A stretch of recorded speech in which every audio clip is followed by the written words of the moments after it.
আসসালামু আলাইকুম। আমার সকল প্রাণপ্রিয় বন্ধুরা সবাই কেমন আছেন? আশা করি সবাই ভালো আছেন। আমি আলহামদুলিল্লাহ ভালো আছি। তো বন্ধুরা আমি মাসখানেক ধরে ফেসবুকে আগের মতো কাজ করতেছি না। মাঝে মধ্যে আসি। আপনাদের কি অবস্থা? বন্ধুরা আমি আপনাদেরকে একটা পরামর্শ দিব।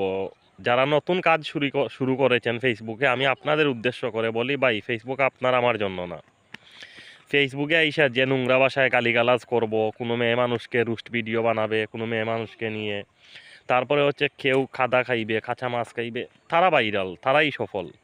আপনি আইসা মোটিভেশনাল কথা বলবেন, ইসলামিক কথা বলবেন, আপনার ধর্মীয় কথাবার্তা বলবেন, আপনার জন্য ফেসবুক না।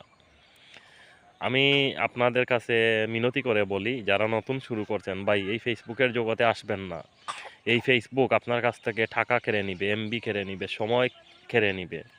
কত রাত্রি আপনাকে ঘুমাতে দিবে না, আপনার প্রিয়জনের কাছ থেকে আপনাকে দূর করে দিবে। তো বন্ধুরা এই ফেসবুক নামক নেশা থেকে যত দূরে থাকবেন তত ভালো।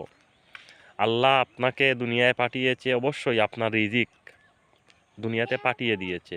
এই ফেসবুক থেকে ইনকাম করে আপনি খাওয়া লাগবে এটা কোনো কথা না। এই ফেসবুক যদি আপনাকে কিছু নাও দেয় আপনি খেতে পারবেন। তাই এইটাকে আপনার প্রফেশন বানাবেন না দয়া করে আল্লাহর ওয়াস্তে। আসসালামু আলাইকুম।